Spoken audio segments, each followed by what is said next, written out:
Hello विद्यार्थी मित्रों, केम छो? આપણે આજે પ્રકરણ 6 શરૂ કરવાનું છે।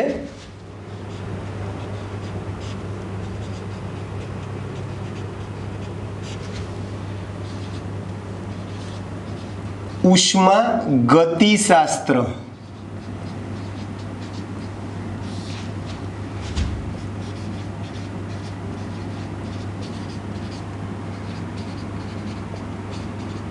थर्मोडायनेमिक्स बराबर है। उष्मा गतिशास्त्र जेने आपणे थर्मोडायनेमिक्स कहीशुं।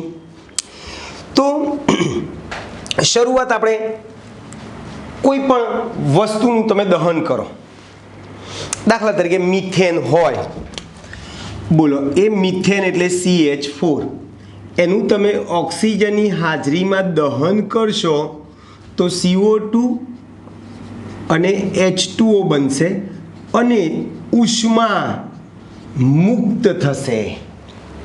શું મુક્ત થશે ભાઈ? ઉષ્મા મુક્ત થાય છે। તો મિથેન છે,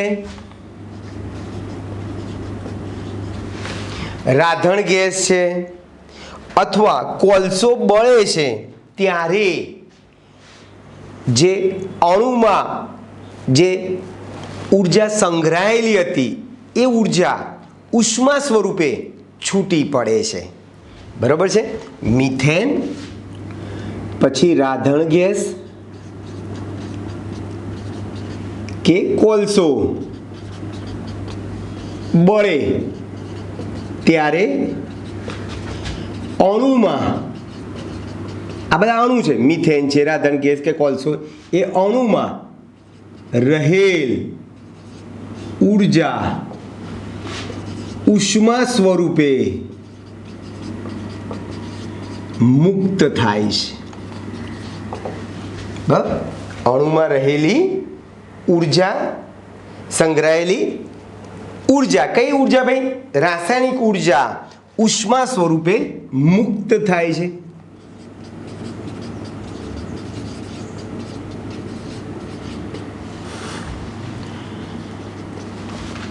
चलो आ रासायनिक ऊर्जा जे छे एनो उपयोग आपणे क्या करी शकीए भाई?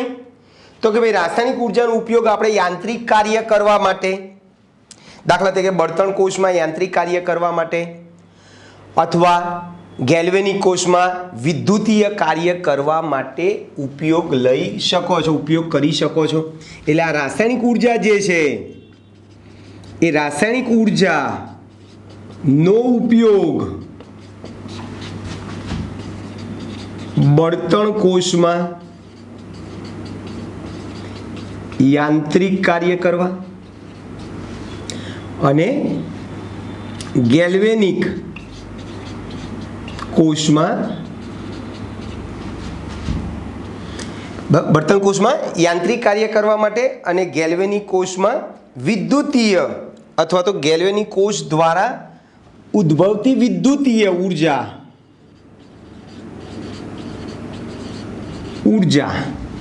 तरीके थाय छे। एटले एक ऊर्जानुं बीजी ऊर्जामां शुं थाय छे भाई? रूपांतर करीए छे। एक स्वरूपनुं बीजा स्वरूपमां शुं करीए छे भाई? आपणे रूपांतर करीए छीए। एटले आम ऊर्जाना जुदा जुदा स्वरूपोनुं एकबीजामां रूपांतर करवामां आवे छे एवा शास्त्रने आपणे શું કહીશું ભાઈ? ઉષ્મા ગતિશાસ્ત્ર। એટલે ઉષ્મા ગતિશાસ્ત્રમાં આપણે કોનો અભ્યાસ કરીશું ભાઈ?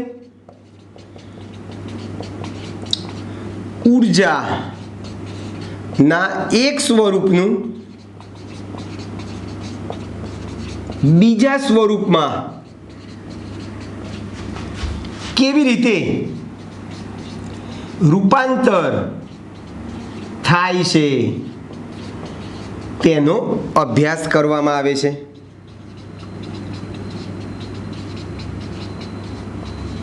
તેનો અભ્યાસ કરવામાં આવે છે ભાઈ।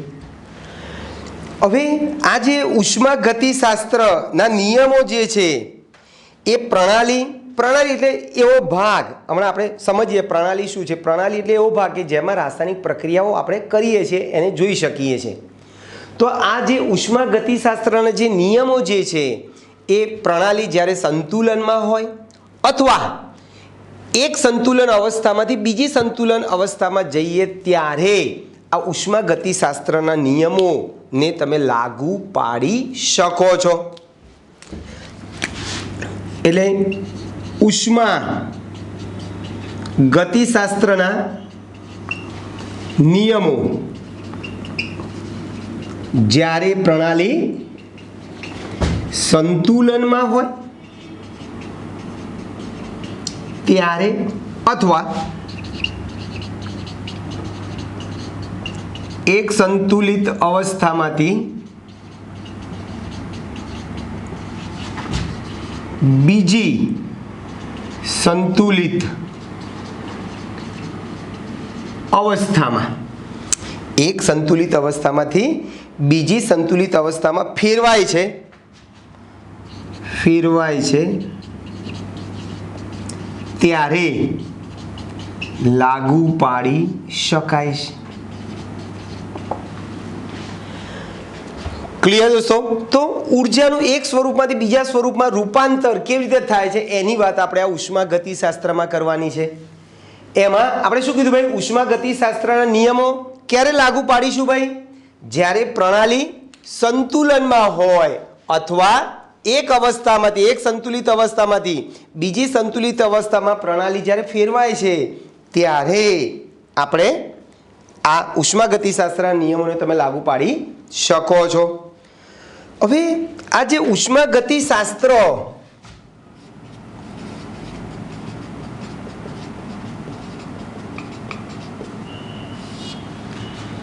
ઉષ્માગતિશાસ્ત્ર નીચેના કેટલાક પ્રશ્નોનો ઉત્તર આપી શકે છે. કયા પ્રશ્નોને ઉત્તર આપી શકે ભાઈ? તો કે ભાઈ જો તમે પ્રણાલી કહો કે પ્રક્રમ કહો, વસ્તુ એકની એક જ છે. પ્રણાલી, પ્રક્રમ, પ્રક્રિયા.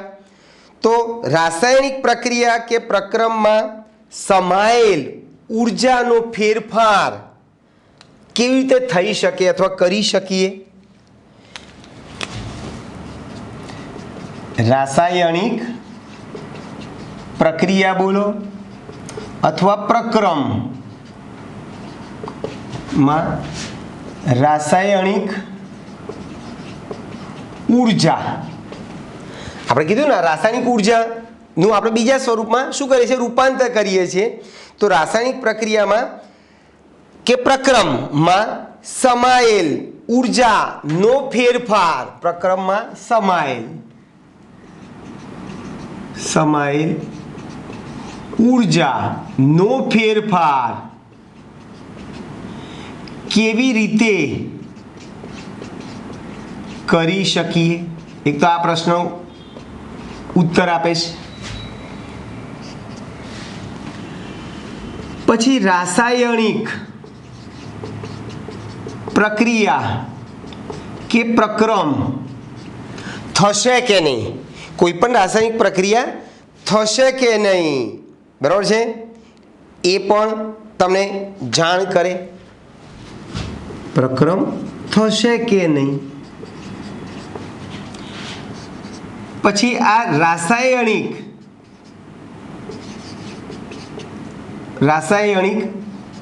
આ પ્રક્રિયા અથવા પ્રક્રમ જે છે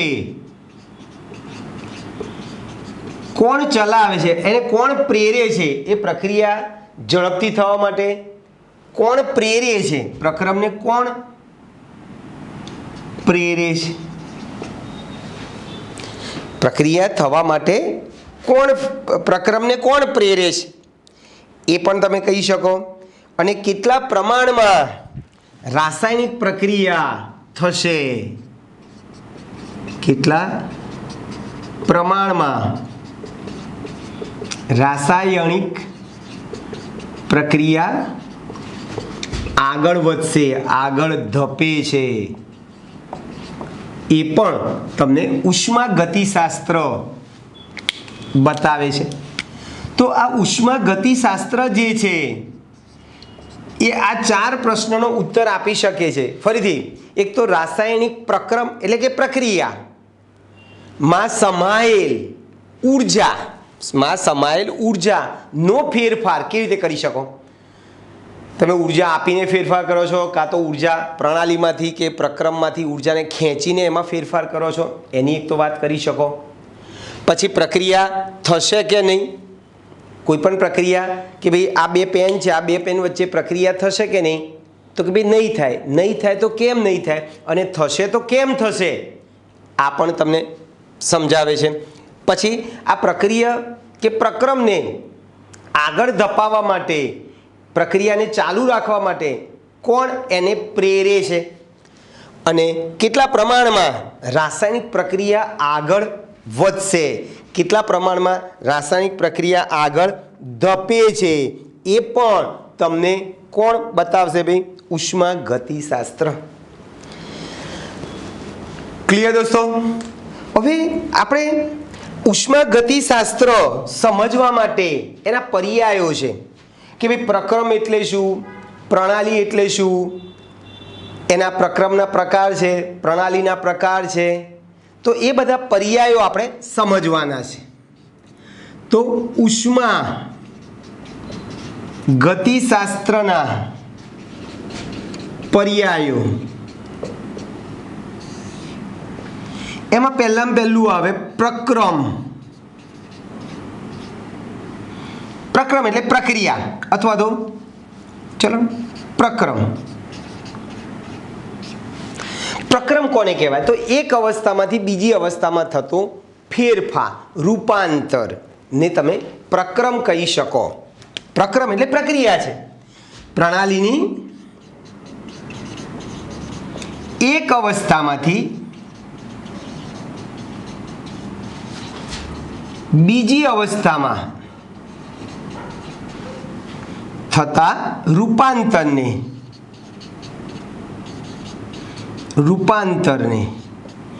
ફેરફારને, પરિવર્તનને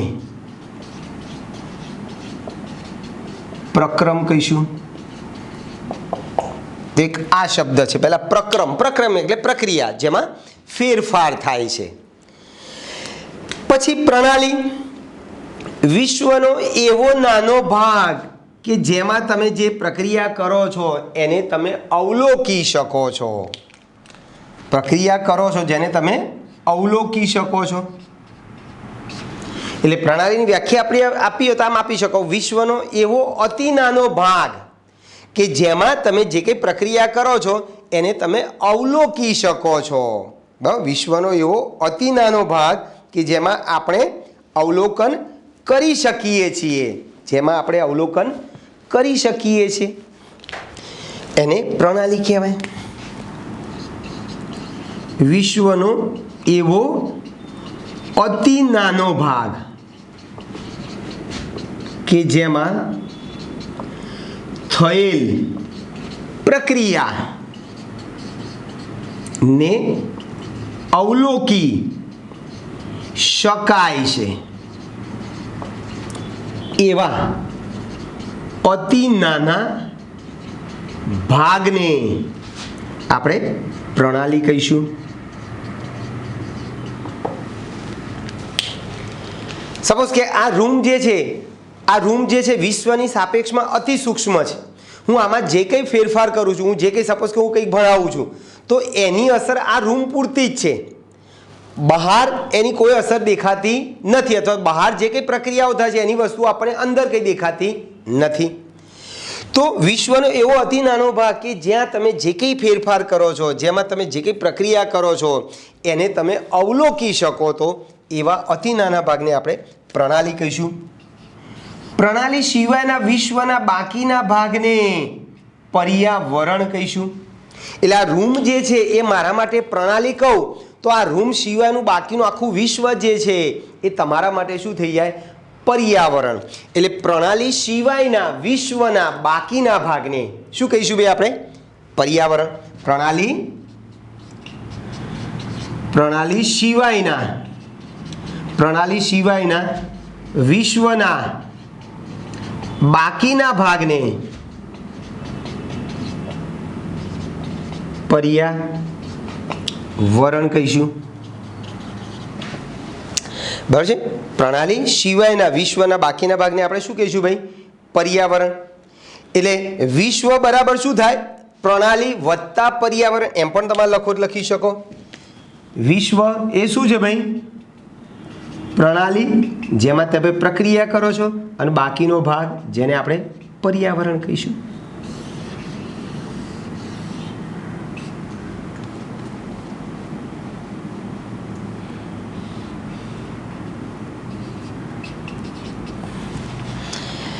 ક્લિયર દોસ્તો?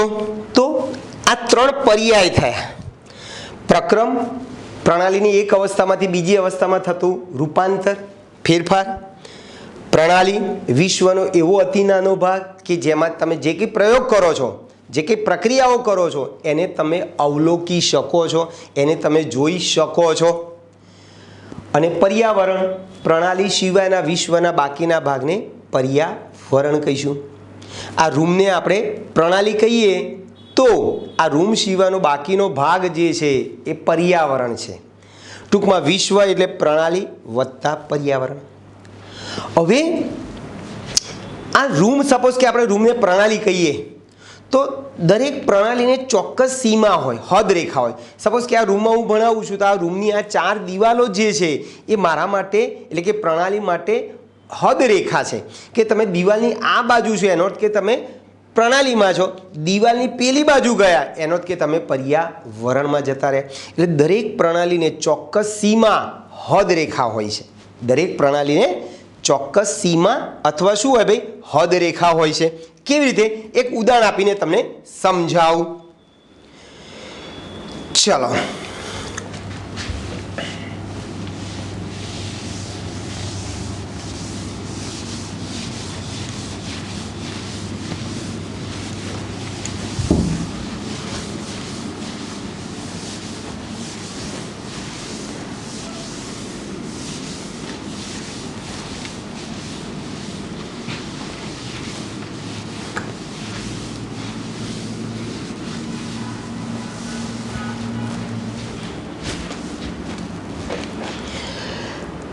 ચલો આપણે એક ઉદાહરણ લઈએ. આપણે કે ભાઈ એ અને બી બે પદાર્થો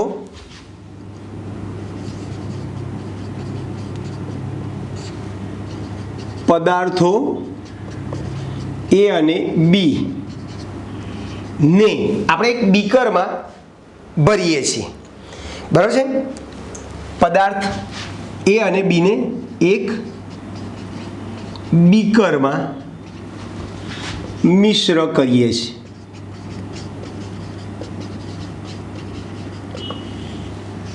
તો આ જે બીકર જે છે એમાં જે આપણે જે મિશ્રણ મૂક્યું છે એ આખું જે પ્રણાલી થઈ, બીકર સાથે જે મિશ્રણ જે છે એ તમારા માટે પ્રણાલી થઈ ગઈ.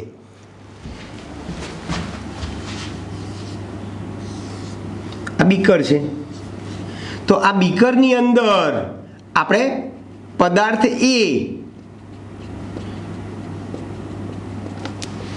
અને પદાર્થ બી,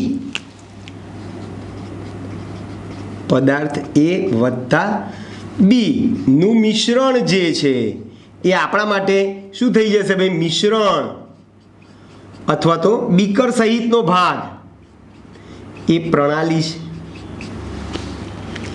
અને આ બીકરને જે ઓરડામાં તમે મૂકેલું છે એ ઓરડો તમારા માટે શું થઈ જશે ભાઈ? પર્યાવરણ થઈ જશે. બરાબર છે?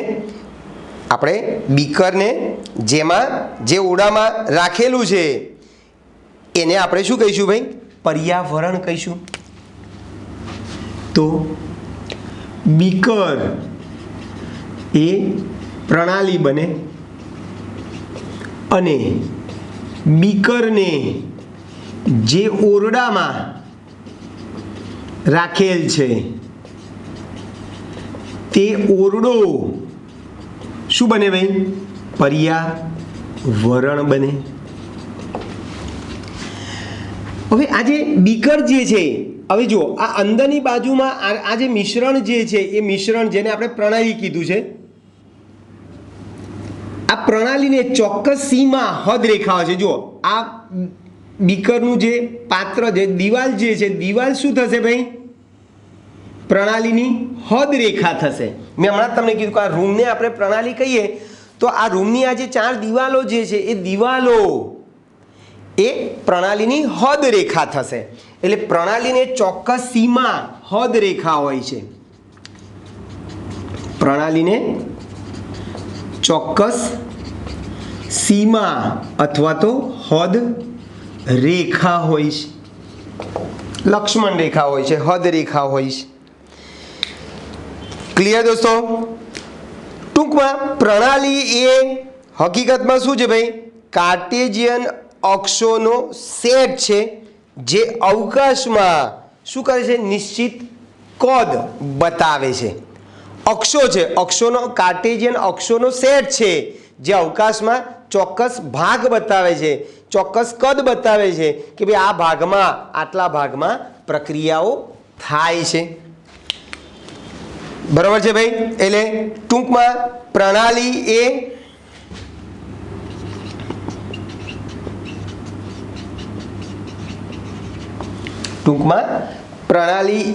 શું છે ભાઈ? કાર્ટેશિયન અક્ષોનો સેટ છે. એ કાર્ટેશિયન અક્ષો એટલે XYZ અક્ષ જે છે, કાર્ટેશિયન અક્ષોનો સેટ છે જે શું દર્શાવે છે ભાઈ? અવકાશમાં અમુક કદનો નિર્દેશ કરે છે. જે અવકાશમાં અમુક કદને શું કરે છે ભાઈ? નિર્દેશિત કરે છે. ક્લિયર દોસ્તો? પછી તમારે આવે છે પ્રણાલીના પ્રકાર. આપણે બધા ઉષ્મા ગતિશાસ્ત્રના પર્યાયો સમજીએ છીએ. પર્યાય એટલે શબ્દો. પ્રક્રમ કોને કહેવાય? પ્રણાલી કોને કહેવાય? પર્યાવરણ કોને કહેવાય? પ્રણાલીને ચોક્કસ સીમા હોય, હદ રેખા હોય. પ્રણાલીના પ્રકારો છે. હવે પ્રણાલીના પ્રકારો કેવી રીતે એનું વર્ગીકરણ કરવામાં આવે છે? તો કે ભાઈ પ્રણાલીના પ્રકારો 3 છે. ખુલ્લી પ્રણાલી, બંધ પ્રણાલી અને નિરાળી પ્રણાલી.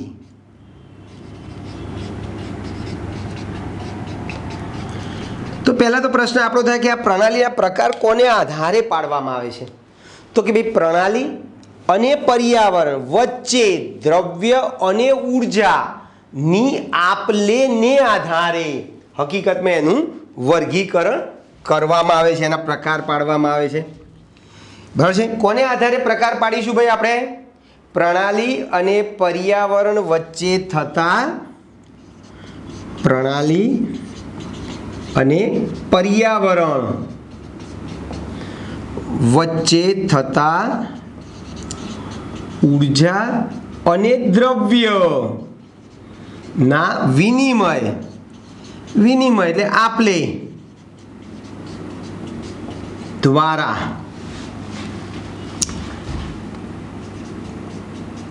પ્રણાલીના પ્રકારો 3 છે.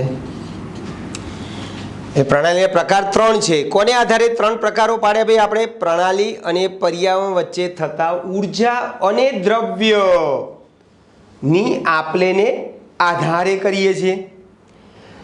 ચાલો ભાઈ આપણે શરૂઆત કરીએ ખુલ્લી પ્રણાલી.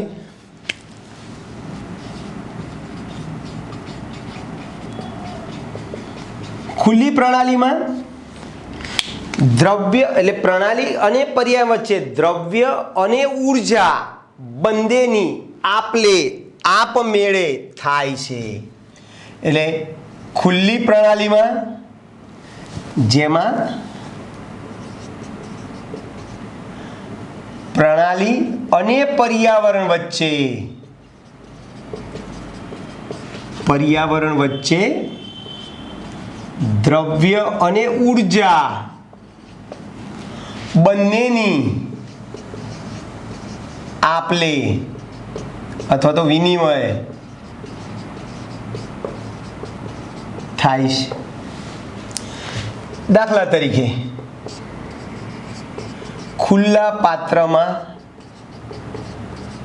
રાખેલ પ્રક્રિયકો,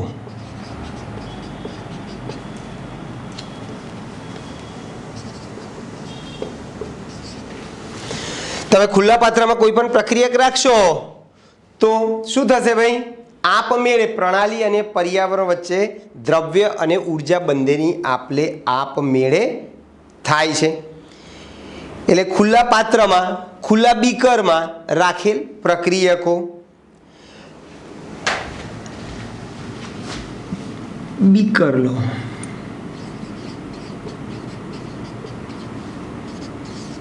બીજું ખુલ્લા પાત્રમાં રાખેલ બરફ લો। તમે રકાબીમાં અહીંયા બરફ મૂકશો તો બોલો બરફ આપમેળે શું થશે ભાઈ? તો કે ભાઈ પીગળશે, આપમેળે પીગળે છે। એનો કે બરફ શું કરે છે? વાતાવરણમાંથી, પર્યાવરણમાંથી ઉર્જા મેળવે છે અને બરફમાંથી પ્રવાહી થાય છે। એ જે પ્રવાહી દ્રવ્ય બન્યું એનું પાછું આપમેળે વરાળ તરીકે એ પાછી પર્યાવરણમાં જઈ શકે છે।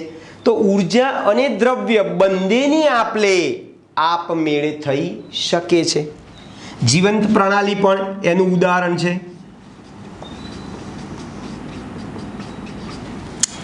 તો ખુલ્લી પ્રણાલીમાં દ્રવ્ય અને ઉર્જા બંનેની આપલે આપમેળે થાય છે। ચલો, બંધ પ્રણાલીમાં દ્રવ્યનો વિનિમય થતો નથી। કોનો વિનિમય થાય છે ભાઈ? માત્ર ઉર્જાનો વિનિમય થાય છે।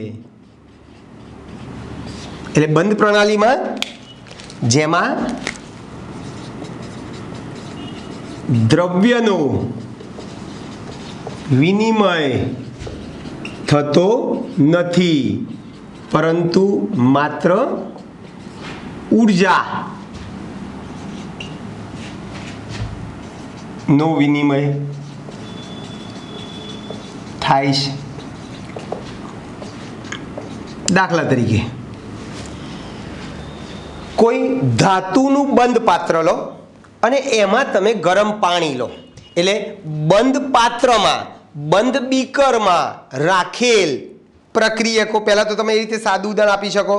ધાતુના બંધ પાત્રમાં રાખેલ પ્રક્રિયકો, ધાતુના બંધ પાત્રમાં જેમાં ઉષ્માનું વહન થાય છે, બંધ પાત્રમાં રાખેલ પ્રક્રિયકો અથવા ધાતુના બંધ પાત્રમાં રાખેલ ગરમ પાણી। ચલો,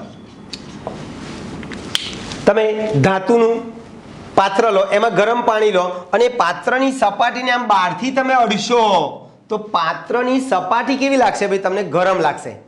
એનો કે પાત્રની સપાટી મારફતે માત્ર ઉષ્મા, ઉર્જા બહાર જાય છે, પાણી બહાર આવતું નથી, દ્રવ્યની આપલે થતી નથી, દ્રવ્યનો વિનિમય થતો નથી, માત્ર ને માત્ર ઉર્જા ઉષ્મા સ્વરૂપે બહાર આવે છે। બરાબર? બંધ પાત્ર લો, એમાં ગરમ પાણી ભરશો તો પાત્રની સપાટી ગરમ લાગે છે, એનો કે પાત્રની સપાટી મારફતે માત્ર ને માત્ર ઉર્જાની આપલે થાય છે, પાણી દ્રવ્યની આપલે થતી નથી।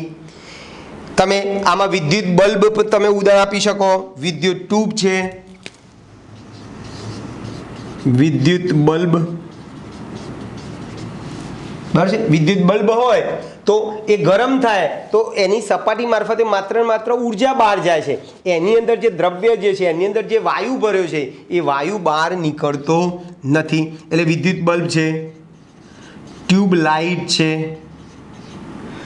ચોક્કસ કક્ષામાં ફરતો ઉપગ્રહ છે, બરાબર છે? ચોક્કસ કક્ષામાં ફરતો ઉપગ્રહ, કક્ષામાં ફરતો ઉપગ્રહ। ચાલો પછી આવે છે નિરાળી પ્રણાલી. નિરાળી પ્રણાલી જેમાં આમાં દ્રવ્ય અને ઉર્જા બંનેની આપલે થાય છે. આમાં માત્ર દ્રવ્યની થાય છે, ઉર્જાની દ્રવ્યની થતી નથી, ઉર્જાની થાય છે.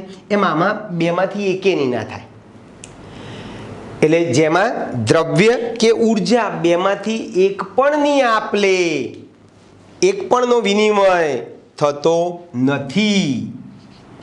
જેમાં શું કરીશું ભાઈ? દ્રવ્ય કે ઉર્જા બંનેમાંથી એક પણ નો વિનિમય થતો નથી. દાખલા તરીકે થર્મોસમાં રાખેલ પ્રક્રિયકો અથવા થર્મોસમાં રાખેલ ગરમ ચા અથવા કોફી જે પીતા હોય. ચલો બોલો, થર્મોસ તમે બધાએ જોયું છે. બોલો, થર્મોસમાં તમે ચા ગરમ ભરો તો એ ગરમ ચા ગરમ ને ગરમ રહે છે અમુક સમય સુધી. ચલો, ચા ગરમ રહે છે એનો અર્થ કે એમાં રહેલી ઉર્જા બહાર જતી નથી. ચા દ્રવ્ય તો બહાર આવતું જ નથી આપમેળે.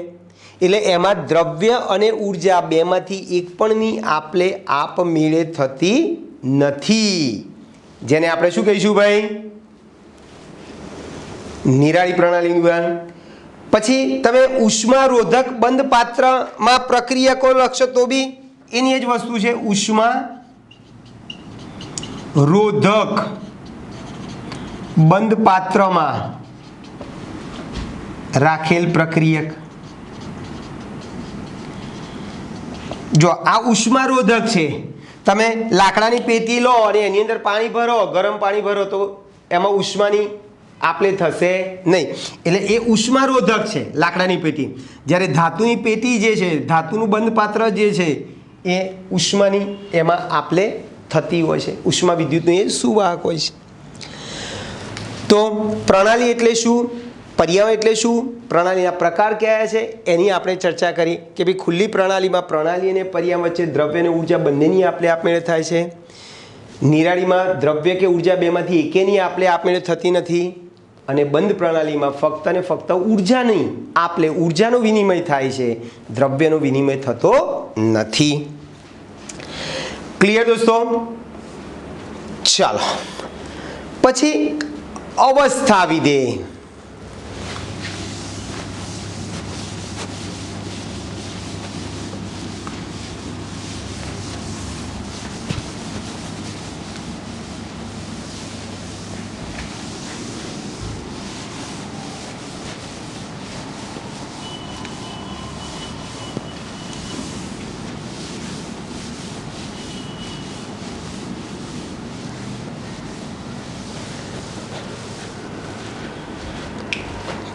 ચાલો, પ્રણાલીની અવસ્થા.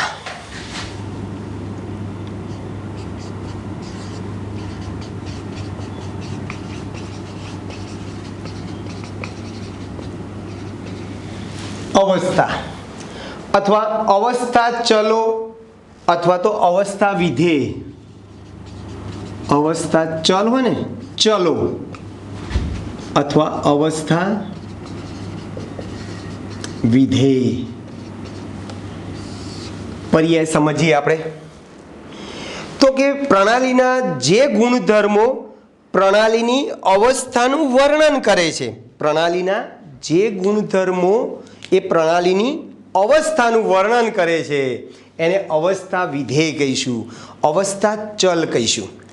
દાખલા તરીકે કોઈ વાયુ હોય, એ વાયુની અવસ્થાનું મારે વર્ણન કરવા માટે દાખલા તરીકે દબાણ, તાપમાન, કદ કે જથ્થો વાપરું તો એ વાયુનું વર્ણન કરવા માટે, એ વાયુની અવસ્થાનું વર્ણન કરવા માટે મેં જે તાપમાન, દબાણ, કદ કે જથ્થો વાપર્યો છે એને અવસ્થા ચલ કહીશું અથવા તો અવસ્થા વિધેય કહીશું. ક્લિયર દોસ્તો? એટલે પ્રણાલીના જે ગુણધર્મો, પ્રણાલીના જે ગુણધર્મો પ્રણાલીની અવસ્થાનું વર્ણન કરે છે. ગુણધર્મો, પ્રણાલીના જે ગુણધર્મો એ પ્રણાલીની અવસ્થાનું વર્ણન કરે છે તેને શું કહીશું ભાઈ? એવા ગુણધર્મને આપણે તેવા ગુણધર્મો ને અવસ્થા ચલ અથવા અવસ્થા વિધેય કહે છે. અવસ્થા વિધેય કહે છે. બરાબર છે. દાખલા તરીકે વાયુની અવસ્થાનું વર્ણન કરવા માટે, દાખલા તરીકે વાયુની અવસ્થાનું વર્ણન કરવા માટે આપણે સપોઝ કે દબાણ છે પી, તાપમાન ટી, કદ વી, જથ્થો એન વાપરીએ છીએ ભાઈ. તો વર્ણન કરવા માટે નો ઉપયોગ થાય છે. આ બધાનો ઉપયોગ થાય છે, જેને શું કહીશું બે? અવસ્થા ચલો કહીશું. અવસ્થા ચલો કહીશું આ બધાને. બરાબર છે ભાઈ?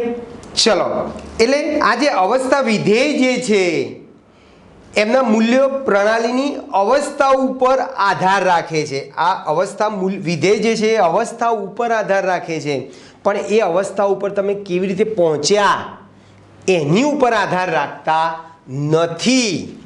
યાદ રાખજો બરાબર. શું કીધું ભાઈ? કે ભાઈ અવસ્થા વિધેયના મૂલ્યો અથવા તો આ ચલો, અવસ્થા ચલો, અવસ્થા ચલો જે છે એ કોની પર આધાર રાખે છે ભાઈ? અવસ્થા ચલો એ પ્રણાલીની અવસ્થા ઉપર આધાર રાખે છે. એ પ્રણાલીની અવસ્થા ઉપર આધાર રાખે છે. નહીં કે કેવી રીતે ત્યાં પહોંચ્યા છે. નહીં કે કેવી રીતે ત્યાં પહોંચ્યા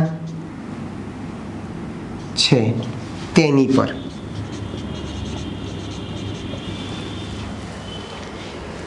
ટૂંકમાં પ્રણાલીના એવા અવસ્થા ચલો, એટલે કે આ તાપમાન પ્રણાલીની અથવા તો પ્રણાલીના એવા અવસ્થા ચલો જે પ્રણાલીની પ્રારંભિક અવસ્થા અને અંતિમ અવસ્થા ઉપર આધાર રાખતા હોય. અવસ્થા ઉપર આધાર રાખે છે એટલે પ્રણાલીની અવસ્થા ઉપર આધાર રાખે. નહીં કે કેવી રીતે ત્યાં પહોંચ્યા, એ અવસ્થા ઉપર તમે કેવી રીતે પહોંચ્યા એની ઉપર આધાર રાખતા નથી.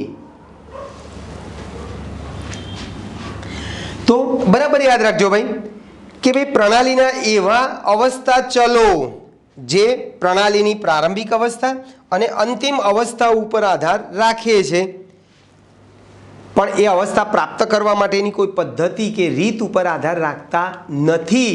એને અવસ્થા વિધેય કહેવાય. ટૂંકમાં તમે આમ કહી શકો, ટૂંકમાં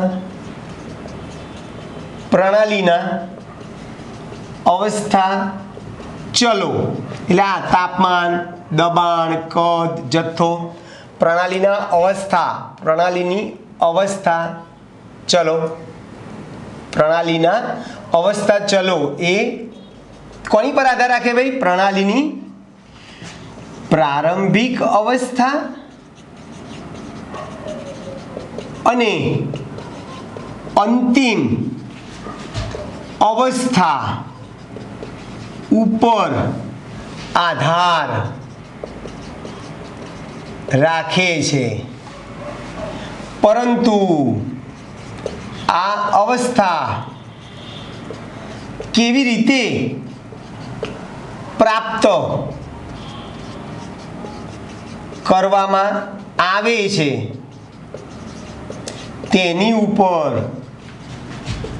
આધાર રાખતા નથી તેવા અવસ્થા ચલોને અવસ્થા વિધેય કહીશું।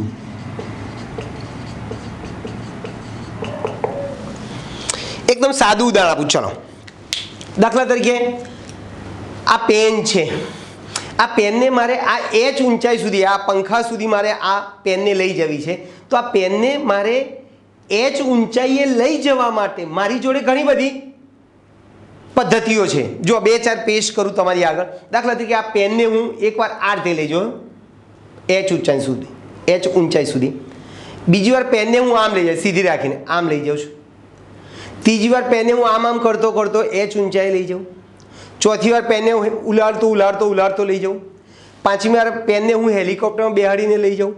તો ટૂંકમાં આ પેનને એચ ઊંચાઈએ લઈ જવા માટે મારી જોડે ઘણી બધી પદ્ધતિઓ છે, પણ એચ ઊંચાઈએ આ પદાર્થની સ્થિતિજ ઉર્જા હંમેશા mgh જેટલી અચળ જ રહે। એનો અર્થ એવો થયો કે ભાઈ આ પેનની સ્થિતિ ઉર્જા માત્ર 2 અવસ્થા ઉપર આધાર રાખે છે। કઈ 2 અવસ્થા? એક પ્રારંભિક અવસ્થા અને બીજી અંતિમ અવસ્થા। 2 અવસ્થા ઉપર જ આધાર રાખે છે। તમે એને એચ ઊંચાઈ કેવી રીતે લઈ ગયા, કઈ પદ્ધતિથી લઈ ગયા, એની ઉપર સ્થિતિ ઉર્જા આધાર રાખતો નથી, તો એને અવસ્થા વિધેય કહેવાય। બરાબર છે? દાખલા તરીકે મેં હમણાં કીધું એ પ્રમાણે સ્થિતિજ ઉર્જા છે, તાપમાન છે, દબાણ છે, બરાબર છે, પછી આંતરિક ઉર્જા છે, એન્થાલ્પી છે, મુક્ત ઉર્જા છે, ગિબ્સની મુક્ત ઉર્જા છે, એન્ટ્રોપી છે, આ બધા અવસ્થા વિધેય છે। આ બધાની આપણે ડિટેલમાં ચર્ચા કરવાની છે, ડિટેલમાં ચર્ચા આપણે કરીશું। બરાબર છે? તો આ અવસ્થા વિધેય થઈ ગયા। તો અવસ્થા વિધેય ટૂંકમાં એક વાક્ય યાદ રાખો, અવસ્થા વિધેય એટલે એ પ્રણાલીની અવસ્થા ઉપર આધાર રાખે। અવસ્થા વિધેય એટલે પ્રણાલીની અવસ્થા ઉપર આધાર રાખે, પણ એ અવસ્થા કેવી રીતે પ્રાપ્ત કરે છે એની ઉપર આધાર રાખે નહીં। તમે તાપમાન 25નું 35 મારે કરવું છે, તો 10° હું વધારો કરું છું, તો કેવી રીતે વધારો કરું છું? એને ગરમ કરીને કરું છું, કરંટ આપીને ગરમ કરું છું, સૂર્યના પ્રકાશમાં એને મૂકું છું, એની પર કોઈ આધાર રાખતું નથી। બરાબર છે? મારે 25નું 35 કરવું છે, 10° વધારું છું, કોઈ પણ રીતે વધારી શકું। તો એ અવસ્થા ઉપર માત્ર 2 અવસ્થા મેં કરી, 25નું મેં 35 કર્યું, બસ। તો એ 25 ને 35 જે છે 2 અવસ્થા વિધેય છે। કેવી રીતે તમે તાપમાન 25નું 35 કર્યું એની ઉપર કોઈ આધાર રાખતો નથી, પદ્ધતિ ઉપર આધાર રાખતા નથી। ક્લિયર દોસ્તો? પછી અવસ્થા વિધેય તરીકે આંતરિક ઉર્જા,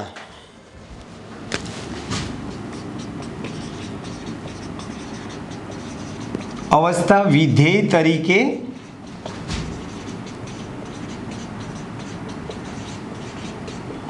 તો કે સાવ સાદી ભાષામાં પહેલાં તો આંતરિક ઉર્જા એટલે શું? તો કોઈ પણ પ્રણાલીમાં એના દ્રવ્યને આધારે તેમજ તેની લાક્ષણિકતાને આધારે ચોક્કસ ઉર્જા સમાયેલી હોય છે, જેને આપણે આંતરિક ઉર્જા કહેવી હોય તો કહી શકીએ। હો ભાઈ, કોઈ પણ પ્રણાલીમાં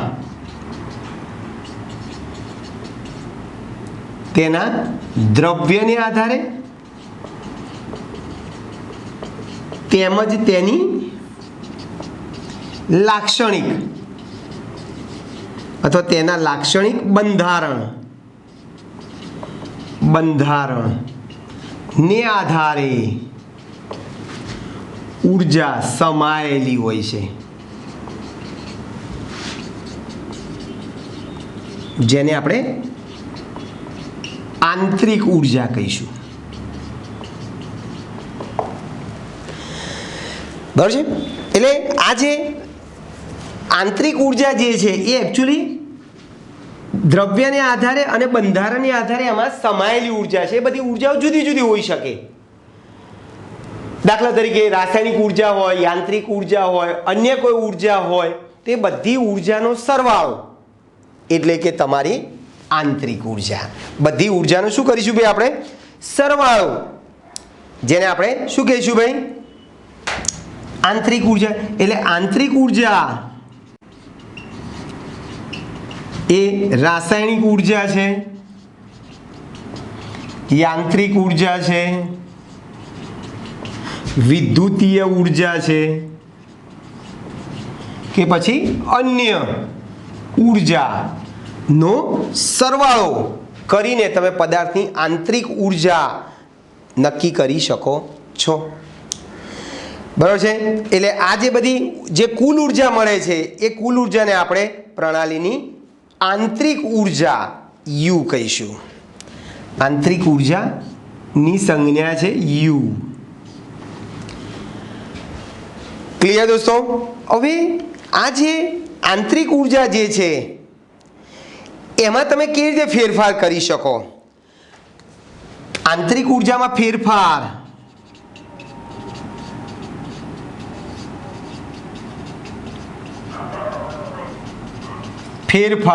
બે રીતે થાય, ત્રણ રીતે થાય. ચલો,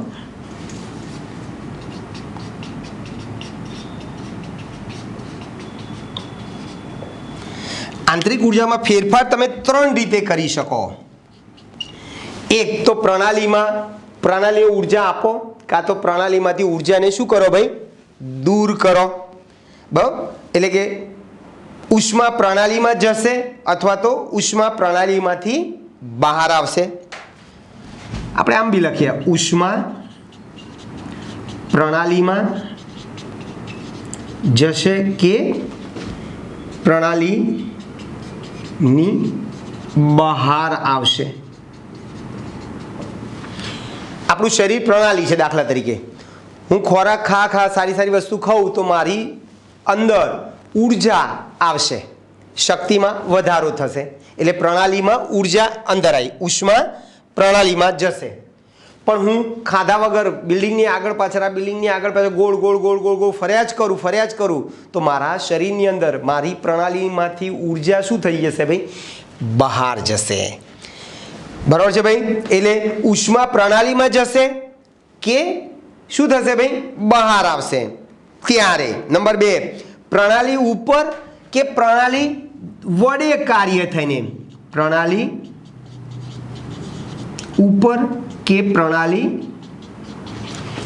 દ્વારા અથવા તો વડે કાર્ય થાય ત્યારે.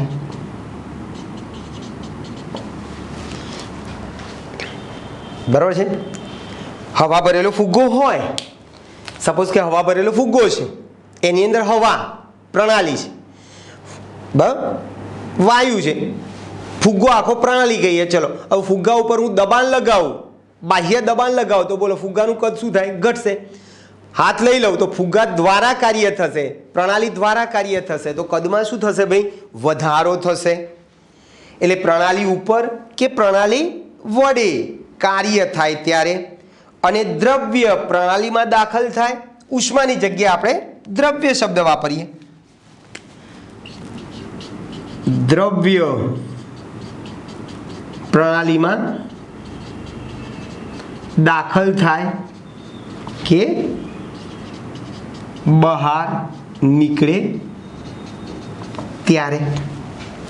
દ્રવ્ય પ્રણાલીમાં દાખલ થાય કે બહાર નીકળે ત્યારે આંતરિક ઉર્જામાં તમે ફેરફાર કરી શકો છો. ક્લિયર દોસ્તો? તો આંતરિક ઉર્જામાં ફેરફાર આપણે આ રીતે ત્રણ રીતે કરવું હોય તો કરી શકીએ છીએ. ઓકે દોસ્તો, તો અહીં સુધી આપણે રાખીએ છીએ, બાકીનું આપણે નેક્સ્ટ ટાઈમ જોઈશું. ઓકે, તો આજે આપણે માત્ર ઉષ્મા ગતિશાસ્ત્રના જે પર્યાયો જે છે, જે શબ્દો જે છે કે ભાઈ પ્રક્રમ, પ્રણાલી, પર્યાવરણ, સમોષ્મી પ્રક્રમ, બરાબર છે. પ્રણાલીના પ્રકાર બંધ પ્રણાલી, નિરાળી પ્રણાલી, બરાબર છે, ખુલ્લી પ્રણાલી, આંતરિક ઉર્જા, આ બધા વિશે આપણે આજે થોડીક ચર્ચા કરી. ઓકે, બાકીનું આપણે નેક્સ્ટ ટાઈમ મળીએ. Okay, by.